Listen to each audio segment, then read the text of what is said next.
દિલ્હીના જંતર મંતર પર NEET paper leak મામલે છેલ્લા 22 દિવસથી વિરોધ પ્રદર્શન ચાલી રહ્યો છે અને જે યુવાનો પર લાઠીચાર્જ થયો ટીયર ગેસના સેલ છોડવામાં આવ્યા તેને લઈને ભારે વિવાદ જોવા મળી રહ્યો છે। વિપક્ષના નેતાઓ એકજૂથ થયા છે।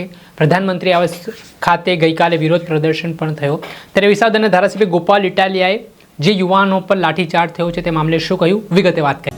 વૈષ્ણવજન તો તેને કહીએ જે પીડ પરાઈ જાનાને રે। દર્શક મિત્રો, નવજીવન ન્યૂઝમાં આપનું સ્વાગત છે। હું છું ફૈઝાન। નીટ પેપર લીકના સમગ્ર દેશભરમાં ઘેરા પ્રત્યાઘાત પડ્યા છે। યુવાનો આજે રસ્તા પર ઉતરીને વિરોધ નોંધાવી રહ્યા છે। જંતર મંતર પર જે વિરોધ પ્રદર્શન દરમિયાન પોલીસે લાઠીઓ વરસાવી ટીયર ગેસના સેલ છોડ્યા અને જે વર્તન પોલીસ દ્વારા કરવામાં આવ્યું તેના કારણે યુવાનોમાં ભારે આક્રોશ ફાટી નીકળ્યો છે। આના જ પગલે ઠેર ઠેર સમગ્ર ગુજરાત સહિત દેશભરમાં રોષ ભભૂકી ઉઠ્યો છે। વિપક્ષના લોકો એકજૂથ થયા છે ને જે યુવાનો છે તેમના ન્યાય માટે મેદાન ઉતર્યા છે। ત્યારે આને લઈને વિસાવદરના ધારાસભ્ય ગોપાલ ઇટાલિયાએ ભારતીય જનતા પાર્ટી પર આકરા પ્રહાર કરવાની શરૂઆત કરી છે। યુવાનો સાથે જે ગેરવર્તણૂક થઈ છે, લાઠીચાર્જ થયો છે અને જે શિક્ષણ મંત્રીના રાજીનામું સ્વીકારવામાં નથી આવી રહ્યું, રાજીનામું લેવામાં નથી આવી રહ્યું, તેને લઈને ગોપાલ ઇટાલિયાએ ભારતીય જનતા પાર્ટીને આડે હાથ લેતા શું કહ્યું તે સાંભળો। નમસ્કાર દોસ્તો, હું છું ગોપાલ ઇટાલિયા। એક છે લોકશાહી અને એક છે તાનાશાહી। લોકશાહી દેશમાં લાવવા માટે 200 વર્ષ સુધી આપણા દેશના સ્વતંત્રતા સેનાનીઓ લડ્યા। 3 પેઢી સુધી લોકશાહી ભારતમાં લાવવાની લડાઈ ચાલી।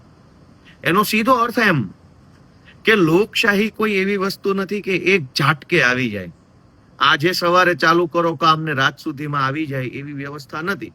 લોકશાહીને લાવવા માટે ગાંધીજી, એમના પહેલાના, એમના પછીના બધા જ મહાપુરુષોએ 200 વર્ષ સુધી અંગ્રેજો સામે તમામ પ્રકારની લડાઈ લડ્યા અને લોકશાહી આવી। બીજું છે તાનાશાહી। તાનાશાહી પણ એવું નથી કે રાતોરાત આવી જાય, આવતીકાલે સવારે XYZ નામનો વ્યક્તિ વડાપ્રધાન થઈ જાય અને પરમ દિવસથી તાનાશાહી, એવું ન હોય। તાનાશાહી પણ ધીમે ધીમે ધીમે ધીમે ધીમે ધીમે ધીમે આવે છે। જેમ લોકશાહી ધીમે ધીમે આવે એમ તાનાશાહી પણ ધીમે ધીમે આવે। લોકશાહી એટલે શું કે લોકો નિર્ણય લેશે, લોકો નક્કી કરશે, લોકોનું સારું શું, લોકોનું ખરાબ શું, લોકો બધા જ નિર્ણયો લોકો પોતે લેતા હોય એવો લોકોને ફીલ આવે, એવો અહેસાસ થાય। જરૂરી નથી કે દેશના કરોડો લોકોની સહી હોય સરકારી કાગળ ઉપર, સહી કલેક્ટરની જ હોય અથવા સહી કેબિનેટ મંત્રીની હોય કે સહી મુખ્યમંત્રીની હોય, પણ મુખ્યમંત્રી કે વડાપ્રધાન જે કાગળ ઉપર સહી કરે એ સહી મારા વતી છે, હું એમાં રાજી છું, મારી એમાં ખુશી છે, એવો અહેસાસ તો લોકોને થવો જોઈએ। એટલે લોકોનું શાસન એટલે એમ કે સરકાર જેટલા પણ નિર્ણયો લે એમાં લોકોને પોતાની મરજી હોવાનો, પોતાની ઈચ્છા મુજબ સરકારે કર્યું હોવાનો અહેસાસ થવો જોઈએ। પણ લોકોને જ્યારે એવો અહેસાસ ન થાય કે આ નિર્ણય મારા વતી અથવા મને ગમે એવો છે, ત્યારે લોકો વિરોધ કરે, લોકો બોલે, લોકો પ્રશ્ન પૂછે, અને લોકો પ્રશ્ન પૂછે એટલે જ તો લોકશાહી જીવતી ગણાય। જે દેશોમાં લોકો પ્રશ્નો નથી પૂછતા કે લોકો નથી પ્રશ્ન પૂછી શકતા એ દેશમાં લોકશાહી નથી। અને જે દેશોમાં લોકો ઈચ્છે ત્યારે પોતાની સરકારને ઈચ્છે એવો પ્રશ્ન પૂછી શકે એ દેશો લોકશાહી દેશો છે। ભારતના બાળકો છેલ્લા 1 મહિનાથી જંતર મંતર ઉપર વિરોધ કરી રહ્યા છે, શાંતિપૂર્વકનો વિરોધ। કોઈ ઉશ્કેરાટ ભર્યા ભાષણો નહીં, કોઈ ઉશ્કેરાટ ભર્યા સૂત્રો નહીં, કોઈ હિંસા નહીં। 1 મહિનાથી તદ્દન બિન રાજકીય રીતે ભારતના બાળકો સોનમ વાંગચુકજી અને અભિજીત દીપકેના નેતૃત્વમાં પોતાનો અવાજ સરકાર સુધી પહોંચાડવાની કોશિશ કરી રહ્યા છે। એમાં રાજકારણ ક્યાંય નથી, માત્ર એક વ્યાજબી પ્રશ્ન છે કે હજારો પેપર લીક થાય છે, બાળકોનું ભવિષ્ય બગડે છે, આનો જવાબદાર કોણ? આટલો સિમ્પલ પ્રશ્ન સરકારને નહીં પૂછીએ તો કોને પૂછવાનો? જે સરકારને આપણે મત આપીએ તો સરકાર આપણને થેન્ક યુ કે વાહ સરસ, તમે સારા નાગરિક છો કેમ કે તમે અમારી XYZ પાર્ટીને મત આપ્યા, અને મત આપ્યા પછી એ જ વ્યક્તિ જો પ્રશ્ન પૂછે તો દેશદ્રોહી કેવી રીતે બની જાય છે, દેશ વિરોધી કેવી રીતે બની જાય છે? આ કેન્દ્રમાં રહેલી તાનાશાહ સરકારનું એક મનોવૈજ્ઞાનિક જનતા ઉપર તાનાશાહી ભર્યું વલણ છે કે જે માણસ પ્રશ્ન પૂછે એ બધા જ દેશદ્રોહી. અને પ્રશ્ન કોને પૂછે છે? સરકાર નહીં. સરકાર તો અનેક આવી, અનેક ગઈ. તો એવું તો નથી કે દેશ જ સરકાર છે અને સરકાર જ દેશ છે, કેમ કે અહીંયા આપણે ત્યાં દુનિયાના દેશોની જેમ રાષ્ટ્રપતિ શાસન નથી. અહીંયા સરકાર છે જેને લોકો પસંદ કરે. 1 મહિનાથી નીટ, રીનીટ, અલગ અલગ અનેક પેપર લીક.